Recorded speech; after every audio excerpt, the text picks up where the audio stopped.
All right, welcome back to our training huddles. So we've been doing this the last couple years, and we wanted to keep it for 2024 training as well. So I'm really glad you could hop on and join us today. If you're joining live and you're not able to stay for the entire time, don't worry. This is recorded, so you can check back in wherever you had to jump off at.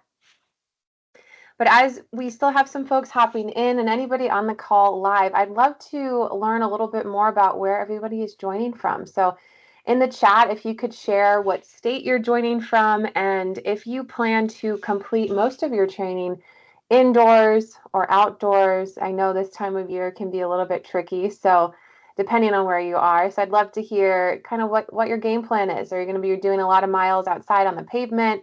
Or is the treadmill going to be your new best friend? What is your plan for the next 6 weeks?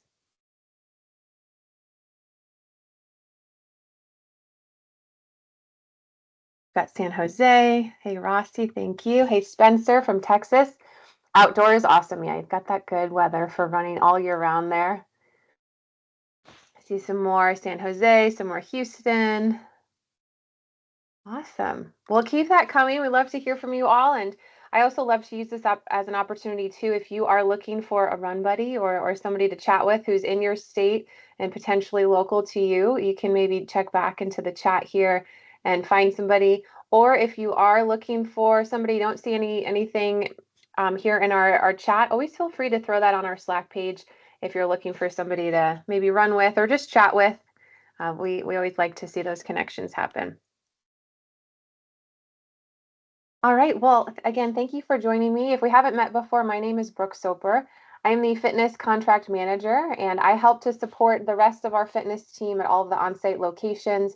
I used to be on site at both Houston and Roseville, so I've had the awesome opportunity to meet a handful of you and work with you for about a year or so. But if we haven't met there, you've probably seen me on CubeFit. So it's great to see some familiar names. But if this is your first program you're participating in, very warm welcome, and I'm so glad you're able to join us for this. Chris, are you in a spot where you can give an intro as well, or do you want me to give a little synopsis? No, I'm It's here. I'm fine. here. I'm here. Mhm. So, hey everyone, my name is Chris Lopez. I am the health fitness professional down here in Houston, Texas. A lot of you around here may know me or have seen me on QFit, but definitely here on campus most of the time. So feel free to come by. Thanks, Chris. All right, so what we're going to talk about today, we've got a couple different important things. The first is going to be defining some of the training terms on the 6-week training program. So if you took a look at that and you're like, I don't know what exactly this means by base run or fartlets or what does this speed training or hill training mean, that is totally okay. We are going to define those terms today. We're also going to chat about Strava. And then Chris has been going through an awesome training program himself for cardio and endurance training, specifically around running. So he has some awesome warm up tips as well as some technique tips that he's going to share with us. And then we'll wrap up with just some reminders of the different program resources that you have. We have quite a bit for this program since we've been running it for a handful of years. So I want to make sure you all have those at your fingertips. So anytime you need something during the program, you know where to go. All right, so the first thing we're going to look at is the distances. I had to make sure I had those up there. So we've got some questions before about what a 5K is, what a 10K is. So I wanted to make sure that this was all spelled out for you at the beginning of training. 5K is equal to 3.1 miles, and then that 10K or 10 kilometers is equal to 6.2 miles. So let's talk about the training methods and the different terms that you're going to see on your training programs. Before I dive into that, I do want to remind you all that you have 4 training programs to actually pick from. Again, you have 2 distances, right? So you have that 5K or the 10K, but then for each of those distances, you can choose a beginner or an intermediate program. And you could always change this too. Maybe you start the beginner for the first 2 weeks and you're like, you know what, I can ramp this up a little bit. Feel free to make that change or kind of combine them so that it fits your schedule best. You can always make those changes so that it fits for you. So base training, you're going to see this on both of them. This is going to make up the majority of your training. So this is a short to medium distance at a comfortable pace. So this is you going out for a nice leisurely run. It could be 15 minutes, maybe a run and walk kind of combo, or maybe it could be a 20-minute run walk. Again, this is going to make up probably about 80% of your training. So second on there are hills. Hill workouts, these are really meant to build strength and power, and they're typically done in an interval format. So it's sort of like a speed interval. So you might have maybe a hill near your house, and it doesn't have to be in the street. It can be on grass somewhere. I know living in Sacramento, hills aren't as easy to come by, so even sometimes like overpasses might be your best choice. But you can find somewhere to do these. So an example could be maybe you have 5 hill repeats, which would look like you running up the hill and then you're going to walk back down, you're going to take a breather, and then you're going to repeat that. The incline is really what helps with leg strength and with power. So this is a really fantastic way to mix up your training program. Next listed on there are speed workouts. So speed workouts are similar, it's a similar concept to hills because typically they're done in specific intervals. And they can either be done for distance or for time. So you might be going out for a run and there are, let's say, telephone poles all along the sidewalk. So your speed interval might be when you hit that first telephone pole, you're going to run as fast as you can to the next one and then take a little break. And then again, you run as fast as you can to the next one. Now, that could be a simple example, but we do have these spelled out in the plan. So if you're in that intermediate plan, you might just see some longer repeats, but you're going to see them in both. The repeats are specifically outlined in your training program. So it's going to be different depending on the week, but I know one example, and I believe the intermediate program is a 1-minute hill run with a 2-minute rest. So I want to talk about the rest. During that period, you don't want to stand still and completely break, but you also don't want to continue to run slowly, but you want to keep moving. So what I suggest during that time period is maybe just jogging in place or marching in place, not with the intention of keeping or raising your heart rate. And the reason being is that recovery portion, that rest portion is really important for intervals. It really is what makes an interval, right? The goal during the work phase of that interval portion is to take your heart rate super high, right? It's to challenge yourself. And the only way to be able to do that is to then recover and to rest in between. So if you're not taking that rest, then you're essentially not working hard enough during that work phase, right? You want to be ready for that rest. Your body's going to need it. All right, next, let's talk about tempo. So tempo, this is usually about 20 to 30 minutes of running, and it's meant to be about 85 to 90% effort. This is really going to help to build your endurance. So it should feel difficult, but it should also feel sustainable. So for those 20 to 30 minutes, it is not a sprint. You're not on a hill, right? It's a base run. In a tempo run, you might be running a little bit slower than you would on your race day because, again, we want to be kind of in that comfortable zone. And then the long run. So let's talk about this. This is really meant to build endurance, and it is very important when you are distance training. So for 5K training, your long run might be 2 miles, 2.5, 3 miles. And this is again spelled out on your training plan. But for a 10K training, it's probably going to be somewhere around 5 or 6 most of the time. So second to last on there, you'll see fartlets, and these are different than speed works. These are unstructured, and these you don't necessarily have to have a plan ahead of time. You kind of just see how your body's feeling, see how you're feeling physically and mentally that day. So if you're going out for a run, you might be feeling great, and then you might be like, you know what? I'm going to run fast. I'm going to pick up my speed for the next 5 seconds or for the next 100 yards, for the next minute, right? Whatever it might be. But it is, again, unstructured pickups in speed as you feel ready for it. So it doesn't have to be the same increment each time. You're really going to just use that opportunity. I like to use that opportunity to be in touch with how you're feeling, right? Take that moment to really check in and say, am I prepared for this, right? What am I able to do today? And then you can go based on that. Okay, so let's finish with the most important aspect of your training plan, in my opinion, to really be successful, and that is active recovery. these are the days that you do not want to run. These days you can cross train, right? So basically you can do anything that's not running. So maybe you go for a bike ride, you go for a swim, you stretch, or you take a yoga class, maybe you go for a hike. I think you get the point with that. But all of these variations of cross training are really great supplements to your running program. And a lot of times, this is like the missing piece when we don't necessarily see the results that we thought we would in training. It's likely because we're not making time for that active recovery. So, this is really important to see that success in your own running.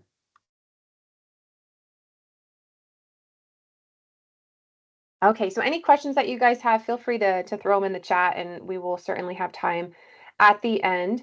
But something that I wanted to bring to everybody's attention is the Strava page. So this is completely optional, but if social media is your thing, if maybe you're already on Strava, if you like to share your accomplishments, if you like to share maybe pictures from your run or the route you did and how fast you did it, anything like that, this is a pretty cool platform in order to do that.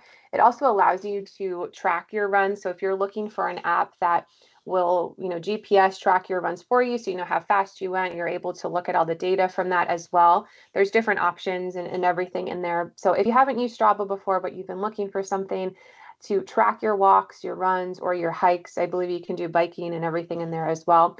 But if you're looking for something like that, this is a very cool option. And what's nice about it is it is a social media platform if you like to use it that way too. So you can share with your friends or your coworkers in this case if you join the Fun Run Club page. And you're able to give kudos and encouragement and receive that in return too. So, if you want to join Strava, again, it's completely optional, but this is always a popular one. You can click this link here and then ask to join, and we will accept you into that club.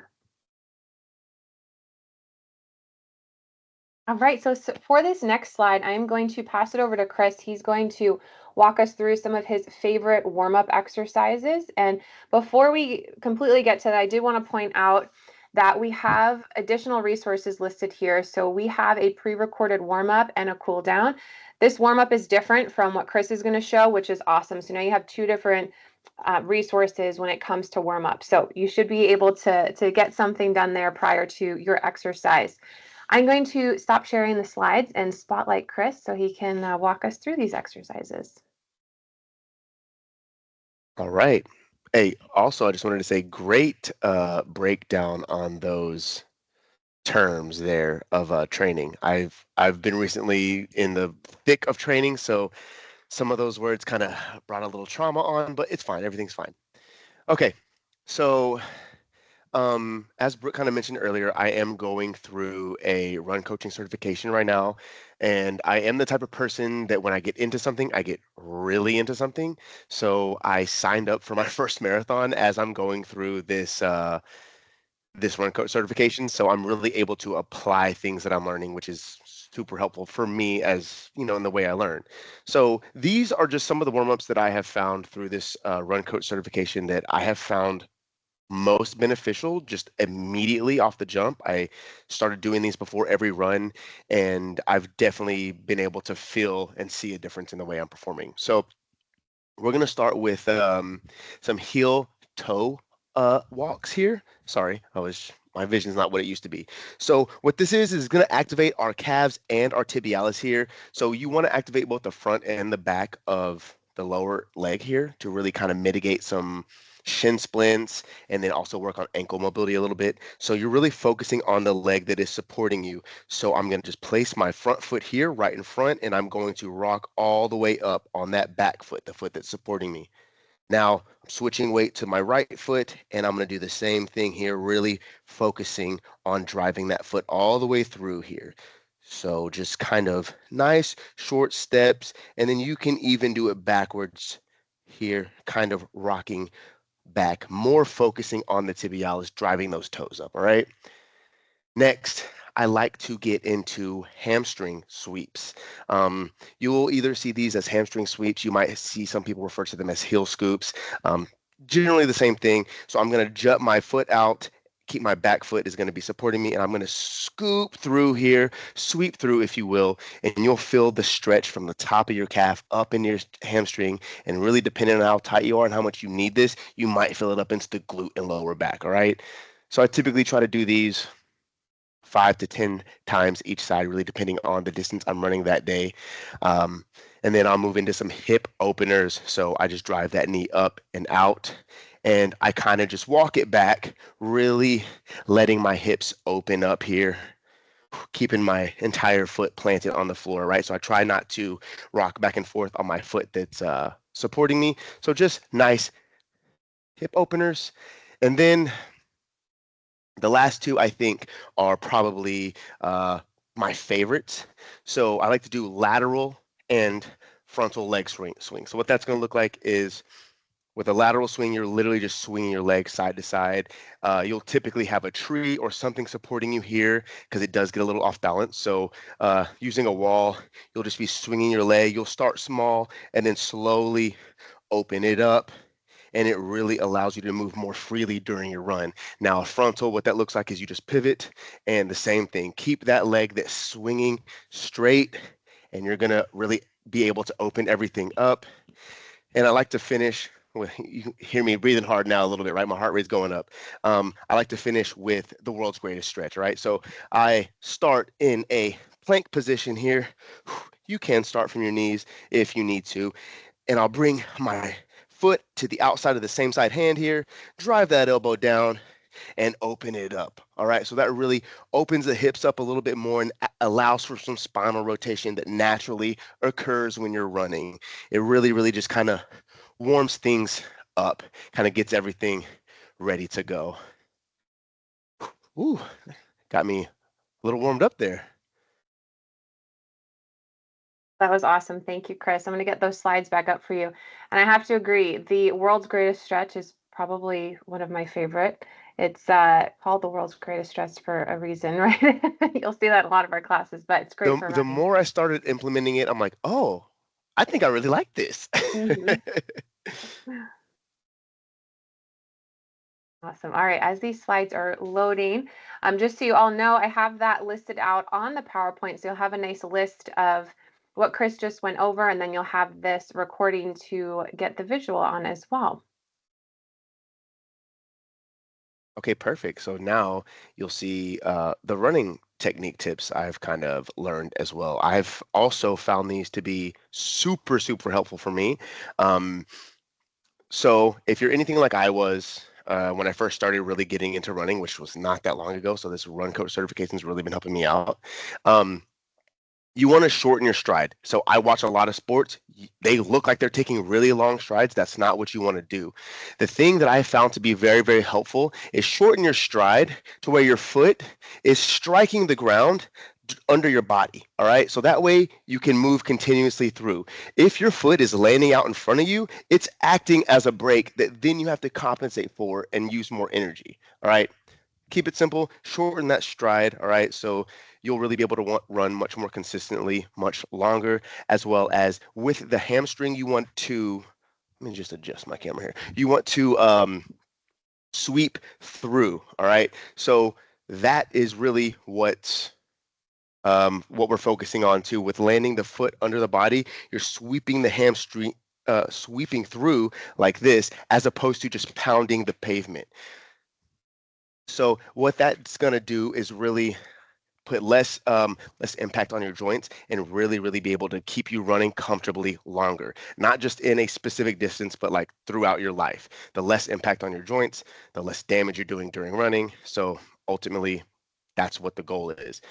And then the last thing is control your breathing. So what I like to do is focus on taking, this is why I use this example, inhaling for 3 steps. So 1, 2, 3, and then exhaling for 2. That way it's ensuring that you're getting enough oxygen into your body and that can be distributed by your heart to your muscles, because it's really, really easy to start breathing really hard and really fast. That's going to elevate your heart rate. It's going to tire you out faster, and it's going to get oxygen to your muscles much, much less efficient. So deep breaths, shorten your stride, and sweep through instead of pounding the ground. Those are going to be my 3 best tips. That's awesome. Thanks so much for sharing, Chris. I think Thanks. for me, the sweep the ground and like activating your hamstring, that's key. That one really gives me an aha moment because even walking sometimes I forget to like engage my glute or my hamstring Mm-hmm. with that same kind of sweep, right? It's different with walking, but similar enough. And a lot of times we're so quad dominant, whether it's endurance training, like we're talking about running, biking, right? Even like being seated, a lot of times our quads are shortened and engaged more. Same thing, then it kind of turns over to walking and running. So that's such a huge key tip to make sure we're sweeping back and not just kind of letting things continue to activate. Well, maybe only in the front of the body, and we want to make sure the back of the body is activating too. Yeah, those are the things that I have found to be the most helpful. I feel like I can run longer, faster, and with less pain and be less taxed. So I'm like, you know what? Let me just go ahead and push this out to the people. Yes, absolutely. Well, I plan to utilize all three of these, so thank you. Thank you for having me. Cool. All right, guys, good stuff. Well, the last couple slides, just kind of a nice wrap up here. I wanted to make sure I called out all these awesome resources that we have for you all because as you get into this program, there might be questions, there might be things that you feel like you need, and a lot of this stuff we probably have created for you already. So there's going to be three main places that you can, or really two main places you can find this. This first is going to be this PowerPoint slide, and I'm going to share the entire presentation with you all after this so you can revisit it and check these out, but then also on the Fun Run Slack channel. So this is going to be kind of the hub for everything. At the top of that channel, you're going to see a folder titled Training Program Resources. Everything that you'll see here, everything we talked about today is going to be listed there. So it's a quick place where you can go to access all of these different resources. You can also find the training programs there. So the plans that we sent to you on the invite, that won't go away. We send it in an invite format so that it's easy for you to get to. You don't have to dig through your emails. You can just go back to the 14th and find that. But it's now also pinned to the top of the Slack channel, so you can always quickly find it there as well. Included in there as well is a quick tips for success flyer that talks about a lot of the stuff we talked about today, but also things like hydration and picking a running shoe, which are all topics we'll likely get to during these huddles. But if you're looking for some of that now, that is a good place to start. Strava, of course, we've gone over that already, but here's another place to find that link where it's all in one place.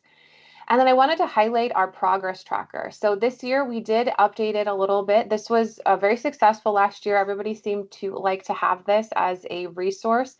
It is completely optional, but if you like to track your progress kind of in a more community-based setting, all you do is add your name and then you just check off everything that you have completed. Now this year there is a second tab that will track participation by time zone. So we got some feedback that we're asking for some graphs and kind of some visuals from some of our previous programs. So we use this as an opportunity to kind of try that out. But we know that this is kind of your guys' specialty a lot of times, more so than ours. So if there are areas that you think would be cool to track, please always feel free to reach out to us. And we're happy to keep that in our notes for next year.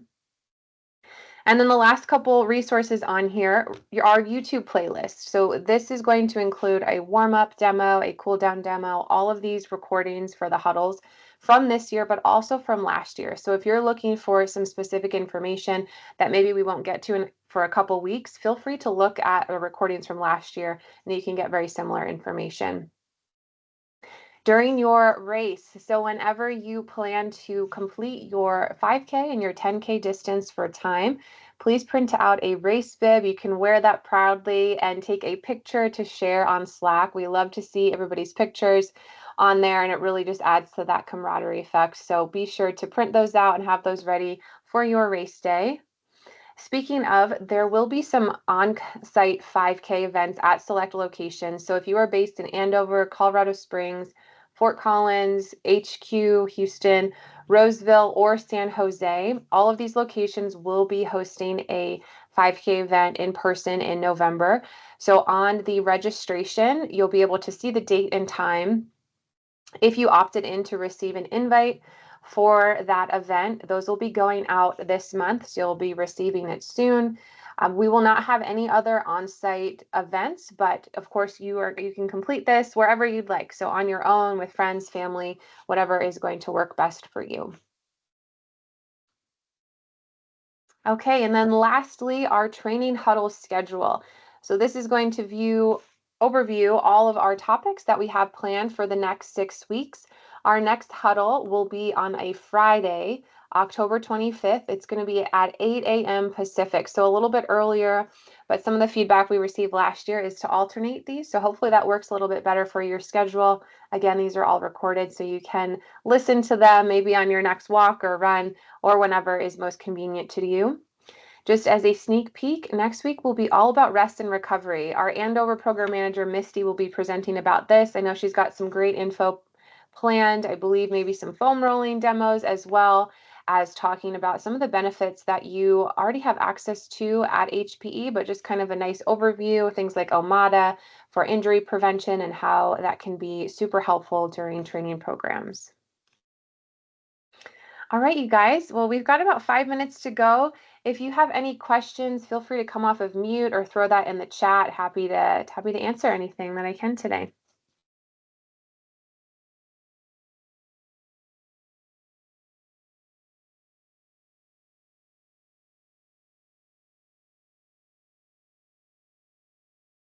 All right, I'll give it like 5 seconds.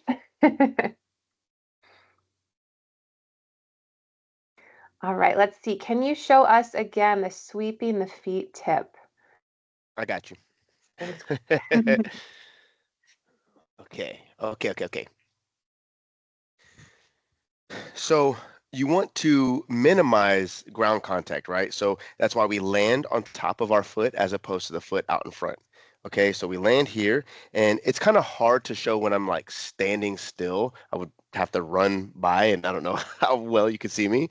But what you want to do when landing on top of this foot while this foot is swinging forward is as soon as this foot hits the ground, you're sweeping like this. Okay, so whether you're a toe runner, I have some clients and some members here that run on their toes.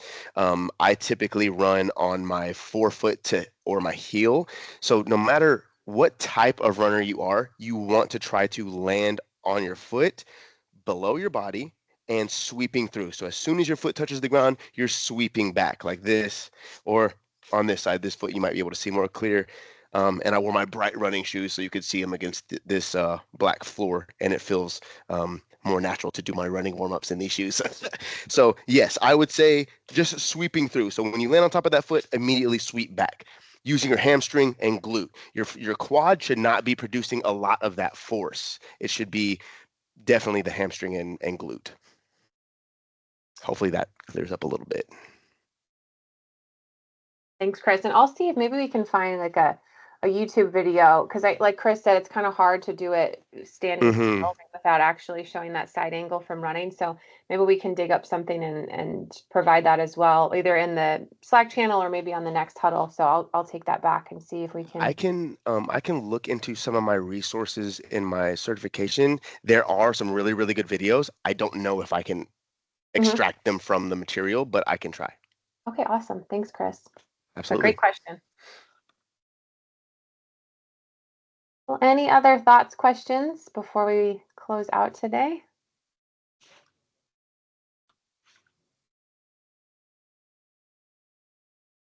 All right. Well, thank you all so much for jumping on, and thank you, Chris, for sharing your expertise. I'm really excited to use these tips as well. Again, we'll be here again on Friday, the 25th, I believe. Yeah, it's on that huddle schedule. But if you have any questions in the meantime, feel free to reach out to me at brooke.soper@hpe.com. You can also find me on Slack or Teams, and I'm happy to chat with you there. So thanks again, and we'll see you guys next time.